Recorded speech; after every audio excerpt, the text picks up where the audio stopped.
नमस्कार, जय हिंद, जय भारत। भारतीय अवाम ताकत दल अपने भारतीय भाई बहनों अर्थात अपने देश भारत की जनता अर्थात अपनी भारतीय अवाम से भारतीयता आधारित आपसी श्रद्धा, भारतीयता आधारित आपसी स्नेह, भारतीयता आधारित आपसी प्रेम, भारतीयता आधारित आपसी अखलाक मोहब्बत, भारतीयता आधारित आपसी सहयोग, भारतीयता आधारित आपसी सम्मान, भारतीयता आधारित आपसी एकता, भारतीयता आधारित आपसी भाईचारा तथा भारतीयता आधारित आपसी सद्भाव को समझने व उसे आत्मसात करके वैसा ही और उसी अनुसार आचरण एवं व्यवहार करने हेतु और इसके समस्त भारत में प्रचार प्रसार करने हेतु और इसकी अहमियत और महत्व को प्रत्येक देशवासी को समझाकर उसे अपनाते हुए वैसा ही और उसी अनुसार आचरण एवं व्यवहार करने हेतु और प्रत्येक देशवासी को अपना ही भारतीय भाई बहन मानकर, समझकर, अपनाकर उनके साथ वैसा ही और उसी अनुसार आचरण एवं व्यवहार करने हेतु सतत, सदैव और हमेशा अदब के साथ, आदर के साथ अर्ज करता है, विनती करता है। सर्वप्रथम तो हालांकि बार बार ये असदुद्दीन गिरोह का नाम लेना अभी आवश्यक नहीं समझा जा रहा है, क्योंकि एक बार बता दिया गया कि असदुद्दीन गिरोह और पुष्पेंद्र कुलश्रेष्ठ गिरोह दोनों दो छोर पे हैं और लोगों को लगता है कि दोनों अलग हैं, लेकिन दोनों का मकसद एक ही है कि इस देश जो हमारा भारतीय समाज है, जो एक साथ रहना चाहता है, अपनी सद्भाव से रहना चाहता है, उसमें नफरत फैलाना। तो दोनों अलग अलग लगते हैं लेकिन दोनों के मंसूबे एक हैं और ये दोनों मिलकर के पुष्पेंद्र कुलश्रेष्ठ गिरोह भी और असदुद्दीन गिरोह भी ये जीएनपीसी, गांधी नेहरू परिवार, चांडाल चौकड़ी काकस और वाम दलों के मंसूबों, ताकि हमारा देश मैंने जो हमारा भारतीय सामाजिक ताना बाना है वो कमज़ोर बन के रहा है। ये इन समूह की हमेशा एक परमानेंट कांस्टेंट इनका प्रयास रहता है, जीएनपीसी वालों का भी और वाम दलों का भी। बाकी तो पार्टियाँ इसके इर्द गिर्द घूमती हैं। तो ये दोनों जो है पुष्पेंद्र कुलश्रेष्ठ गिरोह और असदुद्दीन गिरोह जैसे और भी होंगे, हम नहीं कहते सिर्फ ये दो हैं। इस तरह के गिरोह जो है वो भारतीय समाज को कमज़ोर करने वाली नफरत के आधार पर वो भारतीय समाज को नफरत और आपसी भेद विभेद, तनाव के आधार पर कमज़ोर करने वाली ताकतें जो जीएनपीसी, गांधी नेहरू परिवार, चांडाल चौकड़ी काकस और वाम दलों इत्यादि जैसे कि यही मंसूबों को पूरा करते हैं पुष्पेंद्र कुलश्रेष्ठ गिरोह और असदुद्दीन गिरोह। ये हमारे सभी आदरणीय भारतीय भाई बहन और सभी हमारे आदरणीय भारतीय अवाम बहुत गौर से, बहुत अच्छी तरह से समझ गए। असदुद्दीन गिरोह के विषय में थोड़ा सा और विशेष बात है। वो एक तो जो हमारे इस्लाम आस्था वाले भारतीय भाई बहनों के समाज से जो इस तरह की भारतीय एकता की बात करते हैं, उनको ये जुम्मन मियाँ कहते हैं। जुम्मन मियाँ का जो प्रकरण मैंने सुना गया है कि सन 47 के वक्त में भी जबकि माने उस विभाजन को सांप्रदायिक रंग दे दिया गया था और सांप्रदायिक काफ़ी माने आग के लपेटे में पूरा हमारे भारतीय भाई बहन उसमें जल रहे थे, उसमें भी जुम्मन जैसे हमारे भारतीय भाई वो भारतीयता की, भारतीय एकता की अलग वो जगा रहे थे। तो ऐसे महान व्यक्ति के प्रति जो है ये असदुद्दीन गिरोह जो है वो उसको उपहास, मजाक और एक अपमानजनक माने निगाहों से देखने के लिए वो उनका उपहास करता है और व्यंग कसता है। भारतीय अवाम ताकत दल ने कहा कि ये कहा है कि असदुद्दीन गिरोह जैसे लोगों के लिए ये भारतीय आवाम ताकत दल खुद ही एक जुम्मन मियाँ है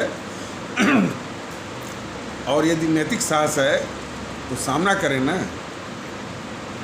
और भारतीय आवाम ताकत दल तो बल्कि अपने इस्लाम आस्था वाले भारतीय भाई बहनों के पूरे समाज को और पूरे देश के लोगों को कहना चाहता है कि हमारा पूरा देश जो है वो जुम्मन मियाँ को आदर्श माने और भारतीय एकता की मुहिम को और उसके अभियान को, उसकी कोशिश को और मजबूत करे। तो जुम्मन मियाँ जो है वो भारतीय आवाम ताकत दल के लिए भी और जो है और भारतीय समाज के लिए एक बहुत आदर्श हैं, सम्माननीय हैं और अनुकरणीय हैं।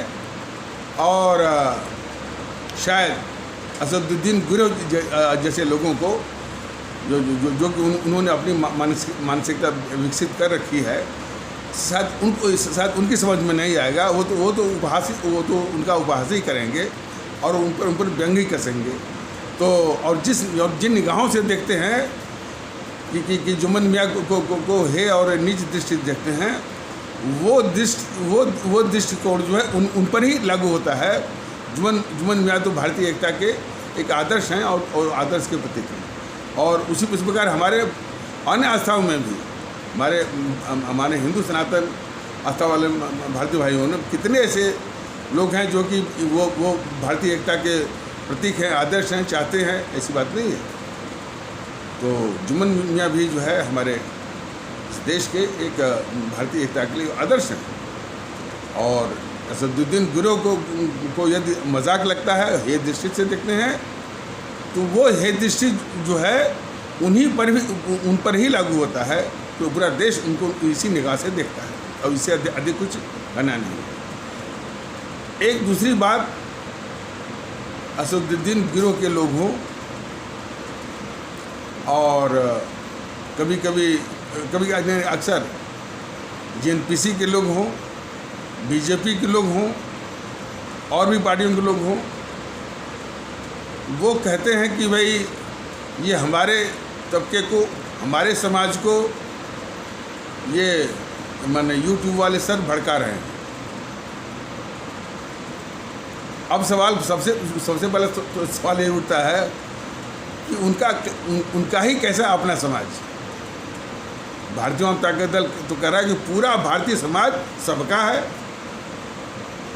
पूरा भारतीय समाज जो है वो असदुद्दीन गिरोह का भी है, पुष्पेंद्र कुलशेखर गिरोह का भी है और सबका है।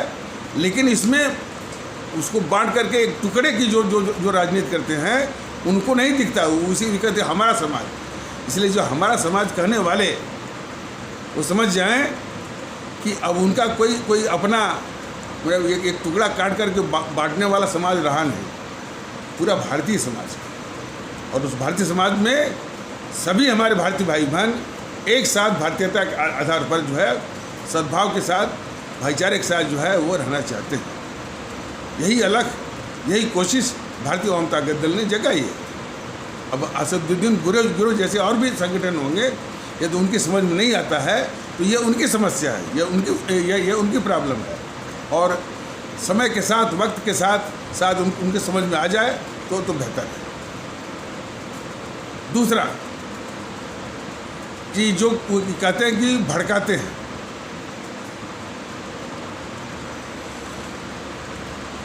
जितनी ये देश विरोधी ताकतें हैं और ख़ास करके राजनीतिक दलों के वेश में सबसे ऊपर कौन है? जेएनपीसी, गांधी नेहरू परिवार चंडाल चौकड़ी काकस, वाम दल हैं।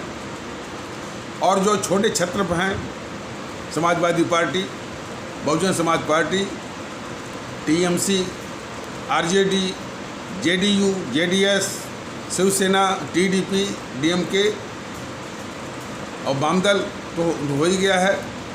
ये जो है और अकाली, और उसी में ये असदुद्दीन की भी जो पार्टी है AIMIM टाइप का, ये भारतीय समाज में विखंडन तोड़ करके जातिवाद, संप्रदायवाद इत्यादि और हमारे आदरणीय भारतीय अवाम इसको अच्छी तरह से देखती भी होगी। तो ये जो विखंडन करके स्वार्थनीति, जिसको कि इन समूह ने उसी को राजनीति नाम दे रखा है, चला रहे थे, भेद विभेद पैदा कर रहे थे हमारे हमारे हमारे भारतीय समाज में, हमारे भारतीय भाई, हमारे आदरणीय भारतीय भाई बहनों के बीच में नफरत पैदा करके जो है अपना वोट सत्ता की राजनीति, कोई ध्रुवीकरण में बहुत माहिर है ये बीजेपी जो है, तो वो ठीक था उनकी नज़रों में। आज भारतीय आवाम ताकत दल सभी भारतीय भाई बहनों को, पूरी भारतीय आवाम को भारतीयता के आधार पर एक करना चाहता है। तो कभी बीजेपी, तो कभी जीएनपीसी, तो कभी सपा के लोग, तो कभी असदुद्दीन गिरोह के लोग कह रहे हैं कि भारतीय आवाम ताकत दल या मैं उनको भड़का रहा हूँ। ये हमारे आदरणीय भारतीय भाई बहन ही, हमारे आदरणीय भारतीय आवाम ही फैसला करे कि सबको एक करना, वो भी भारतीयता के पहचान में, भारतीयता के सूत्र में, भारतीयता के माहौल में ये भड़काना है कि समाज को बांट करके स्वार्थनीति चलाना और सत्ता की साजिश करना और जो है सत्ता हथियाने की घटिया किस्म के स्वार्थनीति चलाना, वो भड़काना है। ये हमारे आदरणीय भारतीय आवाम फैसला करे और उनको माकूल जवाब दे। ऐसी शक्तियों को, बीजेपी को और ये जीएनपीसी को, गांधी नेहरू परिवार चांडाल चौकड़ी काकस को, वाम दलों को, समाजवादियों को, बहुजन समाज पार्टी के लोगों को, टीएमसी के लोगों को, आरजेडी के लोगों को, जेडीयू जेडीएस के लोगों को, अकाली के लोगों को, शिवसेना के लोगों को, एनसीपी के लोगों को, टीडीपी के लोगों को और डीएमके के लोगों को। ये भारतीय आवाम, हमारी आदरणीय भारतीय आवाम बताए कि भड़काना कौन है। जो सबको एक करना, सबको सम्मान देना, सबको सम्मान इज्जत प्रतिष्ठा के साथ एक करना है, ये भड़काना है कि जो आपस में भेद विभेद, जाति के आधार पर, संप्रदाय के आधार पर, भाषा के आधार पर, प्रांत के आधार पर जो बांट करके कि जो है घटिया किस्म की समाज विरोधी हरकत जो कर रहे थे सिर्फ वोट सत्ता के लिए, वो भड़काना है। तो ये फैसला हमारी आदरणीय भारतीय आवाम खुद करे और इनको माकूल जवाब दे। हमारे देश में मीडिया का जो रोल है वो देश विरोधी है, भारतीय आवाम ताकत दल ने कई बार स्पष्ट किया और उसका एक नमूना जो किशोर अजवानी की भूमिका भी है और जो एनडीटीवी की जो भूमिका है और जो अपने को देशभक्त दिखाने की कोशिश करते हैं जी न्यूज़ वाले, इंडिया टीवी वाले, उनकी भी जो है एक मुखौटा भर है। जैसे जी न्यूज़ इंडिया टीवी की विशेषता ये है, कहते हैं कि हम देशभक्त हैं, लेकिन जब भी नेहरू की बात आती है, कितने शातिराना ढंग से नेहरू के पापों को ढकते हैं जी न्यूज़ वाले, कितने शातिराना ढंग से ढकते हैं वो कौन है, वो रजत शर्मा, वो ढकता है। तो ये भी देश के दुश्मन हैं, चाहे सुधीर चौधरी हों, चाहे रजत शर्मा जैसे लोग, और वो बाकी तो छाती तान करके जो है उसको माने उसका जीएनपीसी के पक्ष में माहौल बनाते हैं, उनका पक्ष भी लेते हैं। और कुछ पत्रकार गिरोह जो है जो कि शायद उन चैनलों से निकाल दिए गए हैं या कुछ अभी हैं भी, वो इस भारत के ही खिलाफ जो है माहौल बनाते हैं। उनको मैंने ये भी ख्याल नहीं रहता कि किसी पार्टी विशेष के लिए माहौल बनाने में वह देश के साथ गद्दारी भी कर रहे हैं। और उनमें सबसे पहले नाम आता है रवीश कुमार का, वो एनडीटीवी वाला, तो रवीश कुमार हैं। और फिर उसमें निधि राजदान, निधि कुलपति, संकेत उपाध्याय, मनोरंजन भारती और श्रीनिवास जैन, ये सब जो। फिर न्यूज़ 24 के संदीप चौधरी, मानक गुप्त, और इसके बाद जो कभी न्यूज़ चैनलों में थे, अभिसार शर्मा, पुण्य प्रसून वाजपेयी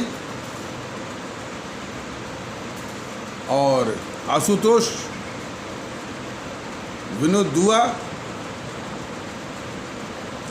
राजदीप सरदेसाई, बरखा दत्त, शेखर गुप्त और प्रभु चावला, विनोद अग्निहोत्री, आरफा खानम, आलोक जोशी, राहुल श्रीवास्तव, अशोक वानखेड़े, उर्मिलेश, विनोद शर्मा जो हिंदुस्तान टाइम्स वाला है, और वो राहुल कंवल, अजीत अंजुम, सौरभ द्विवेदी, राणा अयूब, स्वरा भास्कर,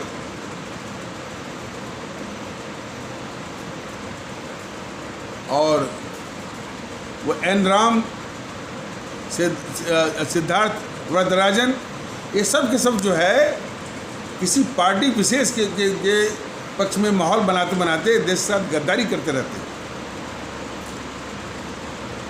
अब इस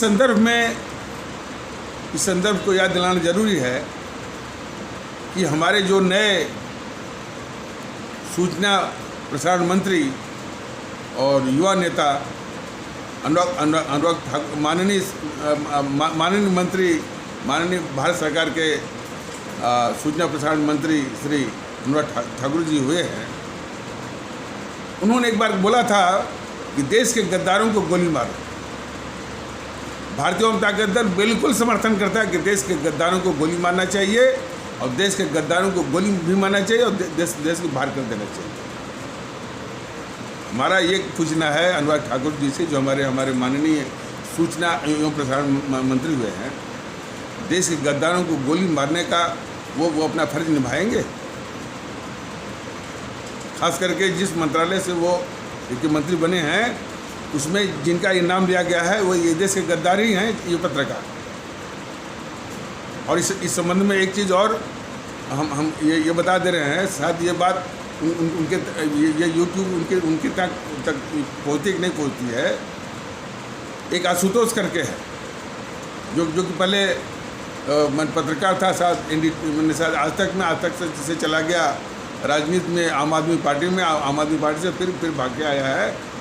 तो कोई उसको फिर नौकरी नहीं मिली तो उसने अपना एक यूट्यूब चैनल खोल लिया है, सत्य हिंदी या सत्या हिंदी, पता नहीं कैसे होगी, उसको हिंदी भी नहीं बोलने आता, सत्य है कि सत्या है। तो जिनको हिंदी का ही नहीं पता है जो है वो पत्रकार क्या करते हैं। तो वो कह रहा था कि बताइए कैसे आदमी को ये वो सूचना प्रसारण मंत्री बनाया गया है, जो कि एक बार कहा था कि देश के गद्दारों को गोली मारनी। भारतीय जनता दल खुला समर्थन करता है जो कहे कि हाँ, लेकिन गद्दारों की असली पहचान होनी चाहिए। अभी तो जो जो पत्रकारों की बात कही गई है, ये घोर जो है देश के दुश्मन है और देश के गद्दार हैं। तो मानता हूँ कि मंत्री जी को गोली मारने का तो अख्तियार नहीं है, ठीक है, इस देश का कानून उनको रोकता होगा, लेकिन इनको देश के बाहर तो कर ही सकते हैं, इनको पंख तो कर ही सकते हैं। अब जैसे वो आशुतोष और इस टाइप के, तो आशुतोष हुआ, सौरभ द्विवेदी हुआ, और भी टाइप की इस टाइप के हैं, हमेशा उस जीएनपीसी के पक्ष में, उस राहुल के पक्ष में माहौल बनाते हैं। भारतीय जनता दल ऐसे गद्दार पत्रकारों से जो है आशुतोष और सौरभ द्विवेदी से पूछना चाहता है कि नेहरू की गद्दारियाँ बताओ न पहले। नेहरू की जो गद्दारियाँ इस देश के खिलाफ हैं, भारतीय जनता दल के पास तो है, उसने बताया हुआ अभी जो है, यदि इस देश का नमक खाते हो तो नेहरू की गद्दारियों को बताने का फर्ज निभाओ। आशुतोष, इस जीएनपीसी ने कितना धन लूटा है, डकैत है जो है, जिस डकैत के पक्ष में ये माहौल बनाता रहता है आशुतोष, कितनी की डकैती की है, उसका काला धन आज की तारीख में करीब 1.5 लाख करोड़ है। तो ये आशुतोष जैसे, सौरभ द्विवेदी जैसे देश के दुश्मन पत्रकार बताए हैं, पहले उसका खुलासा करें। और क्या ये माने देश के दुश्मनों के लिए माहौल बनाना देश के साथ गद्दारी नहीं है? तो कहने का मतलब ये है कि अनुराग ठाकुर जी चूँकि भारत सरकार के मंत्री हो गए हैं और उनको गोली मारने का अख्तियार नहीं होगा कानूनन, लेकिन उनको पंख करने का उनकी जिम्मेदारी बनती है। और भारतीय जनता दल का पूरा समर्थन है। ये जितने भी पत्रकार का नाम हमने बताया है और भी होंगे, और भी इस तरह के मीडिया को जो कि संकट के समय में वैसे भी भारत विरोधी जो है वो इस तरह से मुहिम में लगे रहते हैं। विशेष करके ये छूट भैये, द क्विंट, द प्रिंट, कारमा और वो द वायर, ये भारत विरोधी अंतर्राष्ट्रीय साम्राज्यवादी ताकतों के जो मीडिया है उससे मिल करके हमेशा भारत के खिलाफ जो है झूठी आधारहीन कहानियों के जरिए भारत को बदनाम करना, भारत को अंदर से कमज़ोर करना, भारत के आर्थिक वो प्रगति को रोकना, भारत में अराजकता फैलाना, अनुशासनहीनता फैलाना। तो हमारे आदरणीय श्री अनुराग ठाकुर जी से अनुरोध है कि इस तरह की मीडिया को बिल्कुल पंख करें, उसको पस्त करें। तब तो भाई आपका वो वचन जो आपने कहा था कि देश के गद्दारों को गोली मारो, वो सत्य होगा। वरना मोदी जी के प्रभाव में आ गए, जो कि कायरता का वातावरण है कि सारे देश के दुश्मनों को जो पाल रहे हैं, तो बात ही दूसरी है। अब ये दुविधा आपकी हो सकती है। मोदी जी का तो है कि सारे देश के दुश्मनों को पालना और उनको जो है देश विरोधी गतिविधि चलाने के लिए जो है वो तो सरेआम लोकसभा में बोल चुके हैं कि मज़े लीजिए, आप उन्हीं के अधीन मंत्री हैं, आप कह रहे हैं कि देश के गद्दारों को गोली मारिए। तो ये दुविधा आपकी हो सकती है, लेकिन मोदी जी से और आपसे और हमसे बड़ा देश है। देश हित में क्या होना चाहिए ये बेहतर जो है आप जानते होंगे। और देश के दुश्मनों का खात्मा करना ये हर एक भारतीय का कर्तव्य होता है, चाहे वो नागरिक के रूप में हो, चाहे वो मंत्री के रूप में।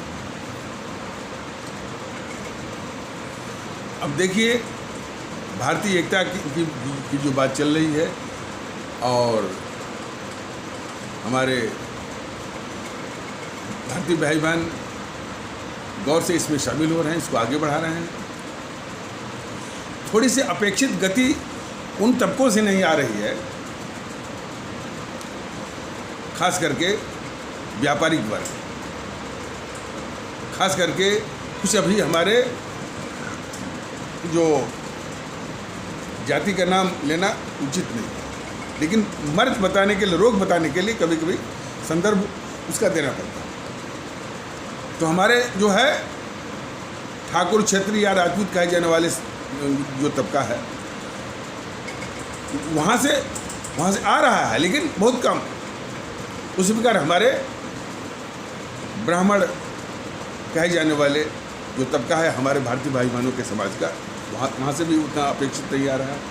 हमारे व्यापारिक जो समाज है कहे जाने वाला, उससे भी अभी उतनी अपेक्षित प्रगति जो है वो सुनने को नहीं मिल रही है। और सबसे जो माने चिंता का जो विषय है बौद्धिक वर्ग को जगाना बहुत ज़रूरी है।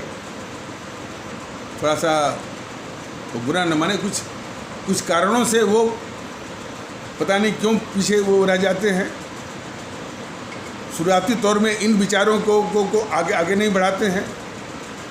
जब कोई पार्टी, कोई संगठन सत्ता के करीब में दिखने लगता है, तब उसके आसपास जो है वो तब उसके आसपास जो है वो भीड़ लगाते हैं।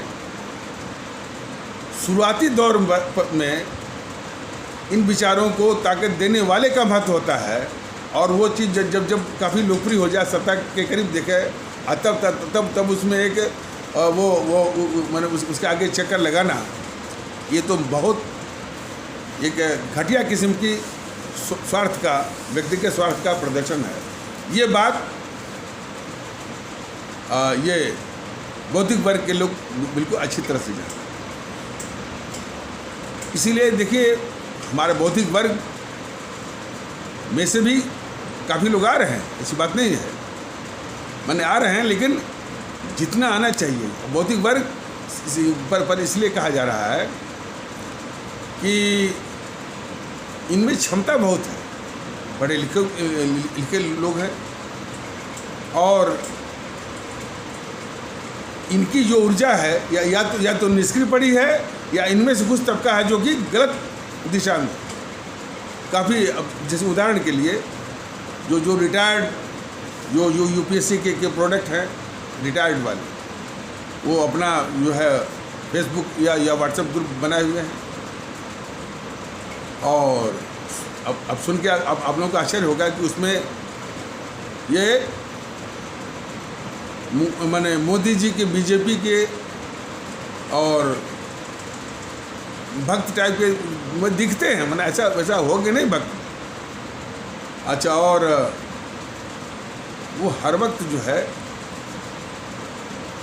वो हमारे इस्लाम आस्था वाले भारतीय भाई बहनों को बदनाम करने वाला है पोस्ट उसमें डालते रहते हैं। ऐसा जो है यूपीएससी के जो प्रोडक्ट वाले हैं, जो रिटायर होने के बाद जो उन्होंने व्हाट्सएप ग्रुप बनाया हुआ है, मैं एक मिसाल के तौर पर ये बताया जा रहा है कि हमारे एक जो है आस्था विशेष, मतलब ये इस्लाम आस्था वाले भारतीय भाई बहनों के खिलाफ वो पोस्ट, वो पता नहीं कहाँ से लाकर उसमें डालते रहते हैं।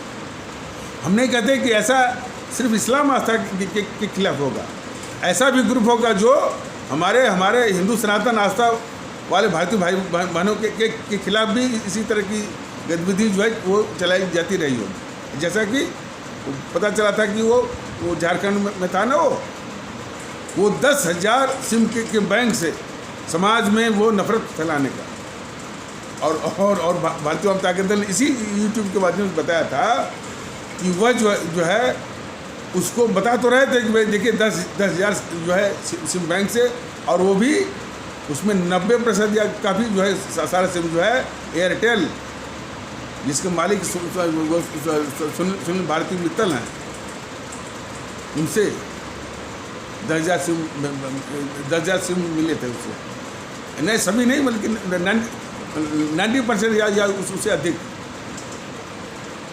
अब ये भी बहुत संदेह की बात है कि सुनील भारती मित्तल जैसे लोग जो है ऐसी गतिविधियों में उनकी हिस्सेदारी कैसे होती है।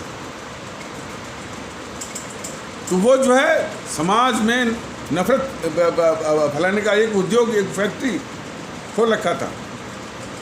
भारतीय जनता दल ने ये भी कहा कि सिर्फ जो 10,000 सिम बैंक या सुनील भारती मित्तल पर ही रुक जाने से काम नहीं बनेगा। वो सरकार किसकी थी?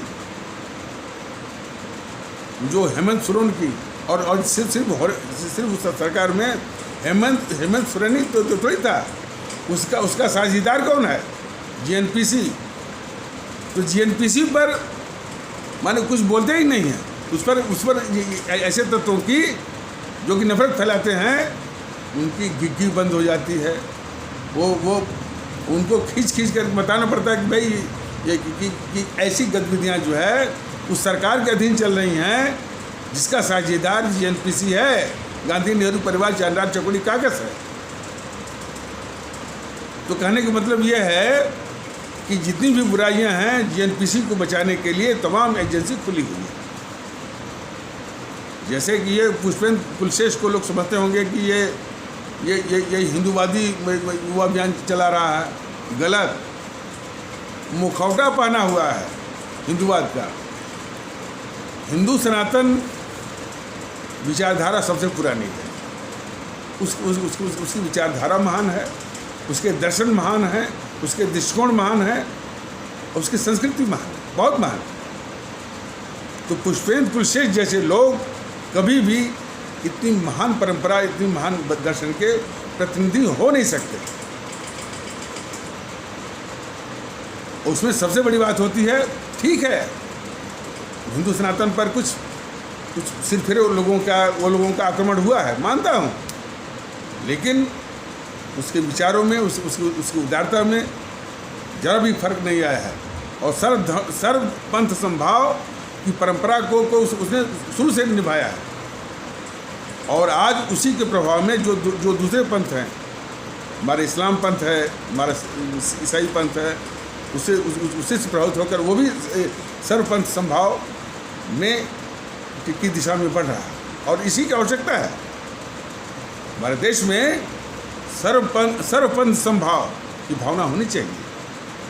वो तो दुष्ट किस्म की थी इंदिरा। वो पता नहीं कहाँ से भारत के संविधान की प्रस्तावना में दो एक शब्दों के साथ उसने सेकुलरिज्म डाल दिया।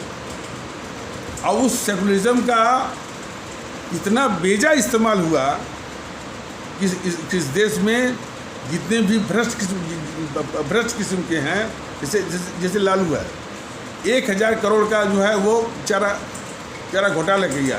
तो कुछ लोग तो कहते हैं कि चारा ही खा गया। खैर हम नहीं कह रहे कि चारा खा गया, उसने चारा घोटाला किया। इस प्रकार जितने भी समाज में विखंडन करने वाली ताकतें हैं, जाति के आधार पर, संप्रदाय के आधार पर, और यहाँ तक कि देश के खिलाफ गद्दारी करने वाली भी ताकतें बस सेकुलरिज्म का वो ढाल बनाए रहते हैं। और इस सेकुलरिज्म को लाने वाला कौन है? वही जो गद्दार है इंदिरा गांधी ने इमरजेंसी के दौरान में भारत के संविधान के प्रस्तावना में उसने डाला।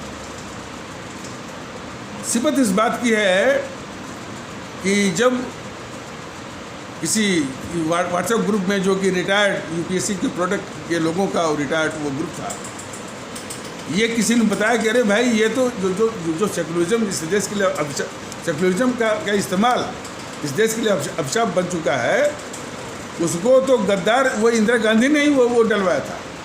तो फिर इस तरह के लोग जो कि मुखौटा पहन रहते हैं कि वो बीजेपी के हैं, हिंदू के हैं, वो बड़ी सफाई से नेहरू का, इंदिरा का, राजीव का बड़ी सफाई से वो बचाव करते हैं। तो वो कह रहे हैं कि वो इंदिरा गांधी ने वो इंदिरा गांधी ने नहीं डलवाया था, वो तो रूस की जो केजीबी माने एक खुफिया संस्था है, जैसे अपने यहाँ मैंने CBI है और इस तरह से है, तो वो रूस की जो खुफिया संस्था है उसको KGB कहते हैं। अमेरिका की जो है वो CIA है, और पाकिस्तान का ISI है, इसी टाइप की। तो KGB के कहने पर वो डलवाया। अरे भाई किसी अच्छा, उसने यह भी इशारा किया कि उसकी इंदिरा गांधी को कोई बहू वगैरह शायद उसमें काम करती थी, क्या करती थी, जो भी है। अच्छा, एक बात और है कि भारतीय वाम ताकत दल, देखिए, जो इस देश का अभिशाप है वो मोहनदास करमचंद गांधी से शुरू होता है, लेकिन वो अभिशाप पूरे फुल फॉर्म में, मैंने जैसे कोरोना आया शुरू का तो उसने कुछ नुकसान किया। फिर उसके जो नए जो वेरिएंट आए बड़े घातक हो गए। तो सन 47 के पहले जो कांग्रेस थी वो तो घातक थी ही, उसका जो नया वेरिएंट आया GNPC सन 47 के बाद, वो बहुत ही घातक निकला। और वो शुरू होता है इस नेहरू से। तो अब नेहरू को बचाने के लिए ये RSS और बीजेपी तो है ही, वो जो जिस तरह की सेना जो तैयार की गई है, तो मैंने GNPC तो पीछे है, सामने से RSS बीजेपी के कट्टरवादी तत्व जो है इस तरह का मैनिया वो फैलाए हुए हैं कि देश के विभाजन से लेकर की सारी समस्याओं की जड़ में हमारे इस्लाम आस्था वाले भारतीय भाई बहनों समाज है, सिर्फ नेहरू, इंदिरा, राजीव इत्यादि को बचाने के लिए। लेकिन अब जो है भारतीय जनता दल कुछ तथ्यों को सामने रखा है और इस बात को समझने लगे हैं। नहीं भाई, देश का दुश्मन तो मैंने वो मोहनदास करमचंद गांधी तो था ही, सबसे बड़ा दुश्मन तो ये नेहरू है, इंदिरा है, राजीव है।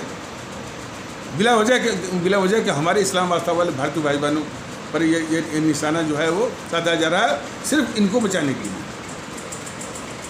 तो अब वही गिरोह जो है जब देख रहा है कि भाई अब ये इनके पापों को ढकना उतना आसान नहीं है, तो उन्होंने एक नया उपाय ढूंढ लिया है।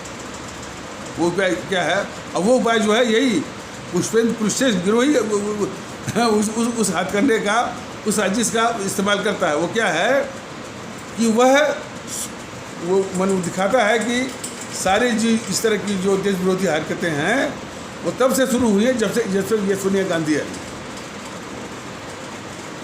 आप उनके प्रवचनों को प्रलापों को सुनिए, तो बताते हैं कि जब से सोनिया गांधी आई है तब से जो है वो अपने देवर संजय गांधी को मरवा दिया,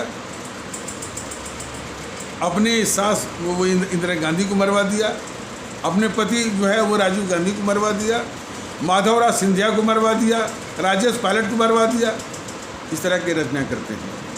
और जब उस व्हाट्सएप ग्रुप में जो रिटायर्ड यूपीएससी के प्रोडक्ट के लोगों का व्हाट्सएप ग्रुप था, जब उसमें यह बताया गया कि भाई ये सेकुलरिज्म जो खुराफाती शब्द है वो गद्दार इंदिरा गांधी ने इमरजेंसी के दौरान भारत के संविधान के प्रस्तावना में डलवाई थी, तो फिर उसको बचाने के लिए कि वो इंदिरा गांधी ने नहीं डलवाया था, बल्कि वो केजीबी के कहने पर, और केजीबी में वो इंदिरा गांधी के बहू बन उसका इशारा इसी सोनिया पर था।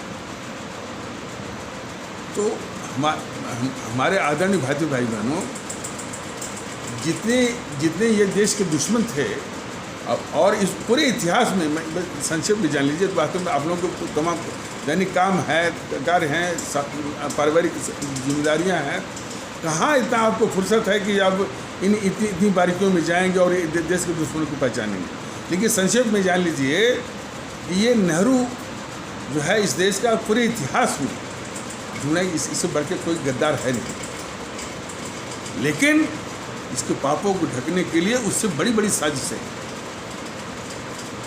पहले तो हमारे वो भगत सिंह और अशफाक उल्लाह, हमारे वो चंद्रशेखर आज़ाद को इतिहास में लिखवा दिया क्रांतिकारी आतंकवादी, उसी में उलझा दिया। भगत सिंह को आतंकवादी, यूपीएससी के क्वेश्चनों में कई बार आया था, कई बार एक बार आया था कि आतंकवादी भगत सिंह पर निबंध लिखो, तो उनको बचाने की भी साजिश है। उस साजिश में बीजेपी और आरएसएस वाले भी शामिल हैं। हर मौका देख लीजिए ना, कश्मीर के मसले पर, कश्मीर के मुद्दे पर इस गद्दार जवाहरलाल नेहरू की पाकिस्तान के पक्ष में, भारत के खिलाफ, और भारत के प्रधानमंत्री की क्षमता में उसकी गद्दारियों की लंबी फहरिस्तें हैं कश्मीर के मसले पर। लेकिन ये बीजेपी और मोदी सरकार और मोदी महोदय 30 से 70 हटा दिया, 35 से हटा दिया, उसका तमगा भी लूट लिया, और तमगा लूट करके वो जो है उसका चुनावी फायदा भी ले रहे हैं। लेकिन उससे ज़्यादा ज़रूरी है कि कश्मीर के मसले पर जो इस गद्दार नेहरू की गद्दारियां हैं, जो इसकी दुश्मनी है, उससे भी देश को अवगत कराया जाए, बताया जाए। वहाँ पर ये गद्दारी करते हैं बीजेपी वाले, मोदी महोदय, मोदी सरकार। तो यह जो है किसी व्हाट्सएप ग्रुप में, इसी तरह के व्हाट्सएप ग्रुप में बताया गया ये जो ज़्यादा जरूरी था, ज़्यादा जिम्मेदारी का काम था, और देश हित की बात थी कि नेहरू की गद्दारियों को बताया जाए। अब देखिए उसके अभाव में कितना नुकसान हो रहा है। जम्मू कश्मीर पर जब भी बात होती है, हमारे कश्मीरी पंडित कहे जाने वाले भारतीय भाई बहनों के साथ जो हुआ, ये सारे मुद्दे जो आते हैं तो वो हिंदू वर्सेस मुस्लिम का मुद्दा बन जाता है। यदि देश के लोगों को मालूम रहता कि अरे भाई इसकी जड़ में वो गद्दार नेहरू है। लेकिन देश का दुर्भाग्य देखिए कि जितने भी प्रवक्ता आते हैं वो हिंदू सनातन आस्था वाले भारतीय भाई बहनों के समाज से, और जितने भी प्रवक्ता आते हैं इस्लाम आस्था वाले भारतीय भाई बहनों के समाज से, दोनों आपस में एक दूसरे को बचाने, एक दूसरे पर आरोप लगाने में ही पूरी ताकत, पूरी ऊर्जा उस पर खर्च करते हैं। लेकिन दोनों में से कोई नहीं कहता इसकी जड़ में नेहरू है। तो और इसी नेहरू के चलते जो है तिब्बत हमसे मिल रहा था, नेपाल हमसे मिल रहा था, बर्मा हमसे मिल रहा था। और सबसे बड़ी बात यह कि किस प्रकार इसने तिब्बत को कब्जा करने दिया चीन को। लगता था कि ये चीन का ही एजेंट है, ये गद्दार नेहरू। इसमें तो अब ऐसे खुलासे आ रहे हैं कि जब वो कब्जा करने जा रहा था चीन जो है इसका, और भी व्यापक पैमाने पर नरसंहार के द्वारा, जानिए कि कम्युनिस्ट वाले इस दुनिया के सबसे बड़े आतंकवादी, कम्युनिस्ट वाले इस दुनिया के सबसे बड़े नरसंहारी, उनसे बढ़ के कोई नहीं। लेकिन माहौल क्या बनाते हैं भारत में, जो इस्लामिक आतंकवाद को माफ़ नहीं किया जा सकता, उसके पापों को ढका नहीं जा सकता। लेकिन उससे भी बड़ा जो बड़ा आतंकवाद है कम्युनिस्टों का आतंकवाद, कम्युनिस्टों का जो नरसंहार है, उसको न बताना वह उससे भी बड़ा जो है वो राष्ट्रद्रोह है। और क्यों है? बस कम्युनिस्टों का, जेएनपीसी वालों का मिल करके जो बीजेपी और इस मीडिया पर दबाव है कि भाई सिर्फ जिहाद जो है इस्लामिक जिहाद फलाने जिहाद इस्लामिक आतंकवाद को कोई चलाते रहो। कम्युनिस्टों का जो आतंकवाद है, कम्युनिस्टों का जो नरसंहार है, इसको पीछे रखो। तो जो सबसे बड़ा आतंकवाद है कम्युनिस्टों का, जो सबसे बड़ा नरसंहार है, इस पर भी भारत में चिंता होनी चाहिए, विश्व में भी चिंता होनी चाहिए। और उसी का प्रतीक है चीन।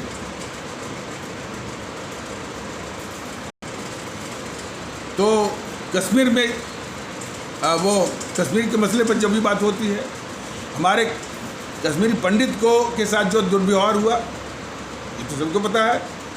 एक दिन जो है आतंकवादियों ने हमारे कम से 25 से 30 कश्मीरी पंडितों की निर्मम हत्या कर दी। उसमें महिलाएं थी, उसमें बच्चे थे, हत्या करके आतंकित किया। फिर उन आतंकवादियों ने मस्जिदों के लाउड स्पीकरों से चिल्ला कर कह रहे थे। अच्छा, वो आतंकवादी हमारे कश्मीरी पंडित भारतीय भाई बहनों को, भारतीय भाई बहन या कश्मीरी पंडित भी नहीं कहते थे, बोलते थे इंडियंस, बोलते थे ये इंडियंस।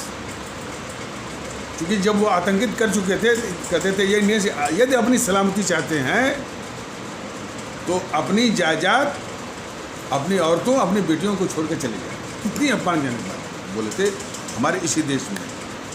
बहुत अपमानजनक, बहुत दुख होता है। लेकिन इसकी जड़ में कौन है? वो गद्दार जवाहरलाल नेहरू।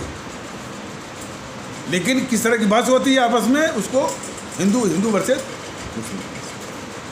तो इसी प्रकार ये साजिश बहुत बड़ी साजिश है कि इन देश के दुश्मनों जो है वो जवाहरलाल नेहरू और इंदिरा राजीव को बचाने की, और उसी बचाने में ये आशुतोष जैसे पत्रकार जो है हमेशा उसके पक्ष में माहौल बनाते हैं।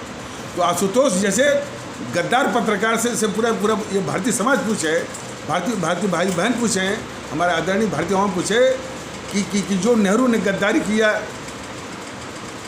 कश्मीर के मसले पर, उस पर भी कुछ बोलो। जो जेएनपीसी ने इस देश को लूटा है उस पर भी बोलो। और ये तुम नहीं बोल पाते हो या दूसरे पक्ष में माहौल बनाते हो, तो आशुतोष जैसे लोग इस देश के सबसे बड़े गद्दार हैं। इसलिए तो बोला गया कि अनुराग ठाकुर महोदय, आदरणीय सूचना प्रसारण मंत्री भारत सरकार, अब अपना फर्ज निभाइए। गोली मारने का आपको अधिकार नहीं रहा, लेकिन कैसे पंख करेंगे ये आप अच्छी तरह से जानते हैं। भारतीय जनता दल का इसके लिए पूरा समर्थन है आपको। तो बात हो रही थी कि वो तिब्बत के मामले पर, तो तिब्बत पर जब मैंने बताया कि ये सबसे बड़ा नरसंहारी, सबसे बड़ा आतंकवादी ये कम्युनिस्ट वाले हैं, वामपंथी हैं। तो नरसंहार करके तिब्बत में जब वो कब्जा करना चाहते थे वो कम्युनिस्ट चीन वाले, तो ये नेहरू ने उसको सलाह दिया कि अभी आक्रमण मत करिए, अभी अभी हम आपको संयुक्त राष्ट्र संघ का सदस्य बनवा देते हैं, इसलिए कि आप आक्रमण करेंगे तो खास करके ब्रिटेन और अमेरिका जो है वो विरोध करेंगे आपकी सदस्यता का। तो अभी आप थोड़ा सा रुक जाइए।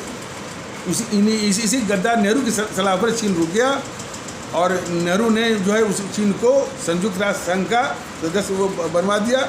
जब सदस्य बनवा दिया तब फिर इशारा करे कि अब आप उसको जो नरसंहार के द्वारा कब्जा कर सकते हैं तिब्बत पे। ऐसे और प्रमाण तो इसके भी आए हैं कि उस जो चीनी सेना जो तिब्बत पर कब्जा कर रही थी, उसको इसने चावल भी भिजवाया था चीनी सेना के लिए, ये गद्दार नेहरू। और यही नहीं, देश को जानना चाहिए कि ये गद्दार नेहरू जब संयुक्त राष्ट्र संघ की स्थापना हुई थी 1945 में 24 अक्टूबर को शायद, तो चूंकि ये संस्थापक सदस्य है भारत, संयुक्त राष्ट्र संघ का संस्थापक सदस्य है, मैंने फाउंडिंग मेंबर है। उस फाउंडिंग मेंबर होने के कारण संयुक्त राष्ट्र संघ ने उसी के सम्मान में सुरक्षा परिषद की जो अस्थायी सीट है वीटो पावर वाली, जिसमें कि इसमें P5 है ना, कौन कौन, अमेरिका, रूस, ब्रिटेन, फ्रांस और चीन, P5 वीटो पावर वाली, ये भारत को मिली हुई थी।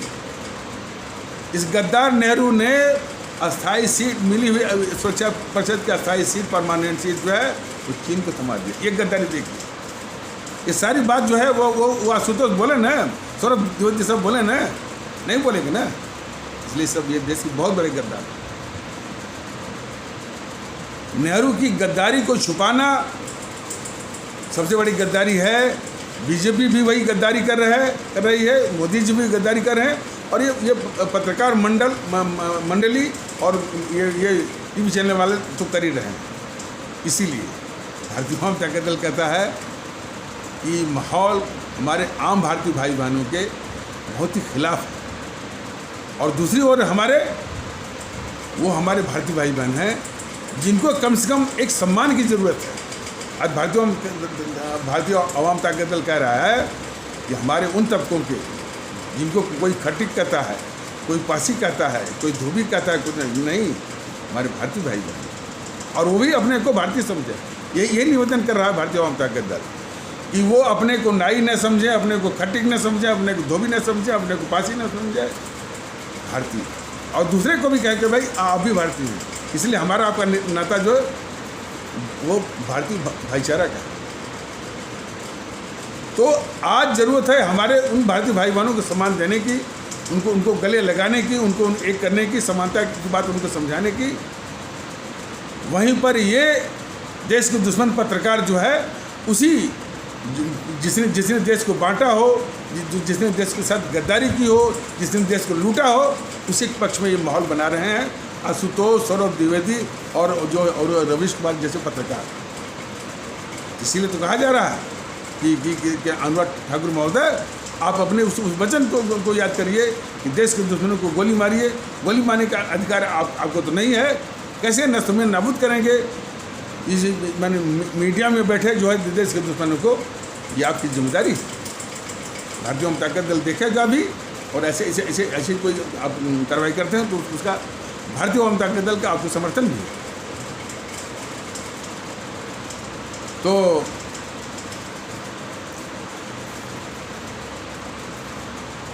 तो नेहरू की गद्दारियाँ,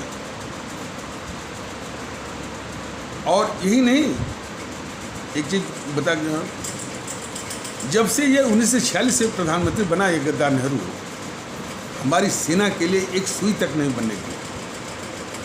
सन 62 की लड़ाई हमारे वो सैनिक निहत्थे मारे गए इसी गद्दार नेहरू के कारण, जिसने कि एक सुई तक नहीं बनी।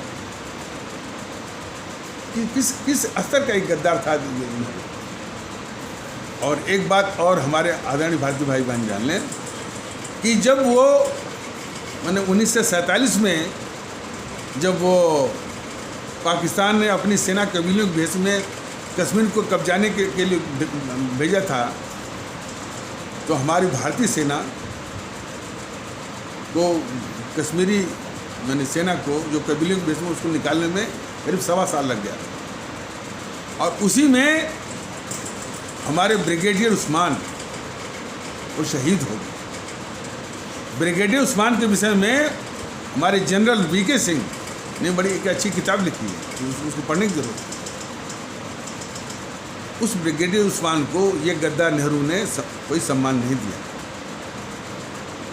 धन्य बनाई कि सन 65 की लड़ाई में अब्दुल हमीद ने वही कारनामा दिखाया और हमारे शास्त्री जी ने दिल खोल करके सम्मान दिया और अब्दुल हमीद को उनकी शौर्य और वीरता और पराक्रम से और देशभक्ति से पूरे देश को जो है परिचय करवा दिया।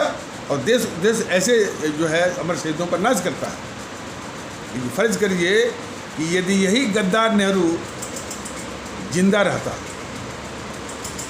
और पाकिस्तान का जो है 65 का युद्ध होता तो क्या होता? ये फिर ये हरवा देता पाकिस्तान से ये गद्दार नेहरू, और फिर ये अब्दुल हमीद जैसे लोगों को कदाप सम्मान नहीं देता। इसकी गद्दारी को समझने की ज़रूरत है। इसकी गद्दारी को जो लोग छिपा रहे हैं, खास करके पत्रकार मीडिया, बीजेपी, जेएनपीसी तो खैर उसमें शामिल है, बीजेपी आरएसएस वाले, उनसे भी पूरा भारतीय समाज ये सवाल करे। ये बहुत बड़ा मुद्दा है। तो इन्हीं आवश्यक शब्दों के साथ इस आवश्यक परिचर्चा को यहीं पर विराम दिया जाता है। तब तक के लिए नमस्कार, जय हिंद, जय भारत।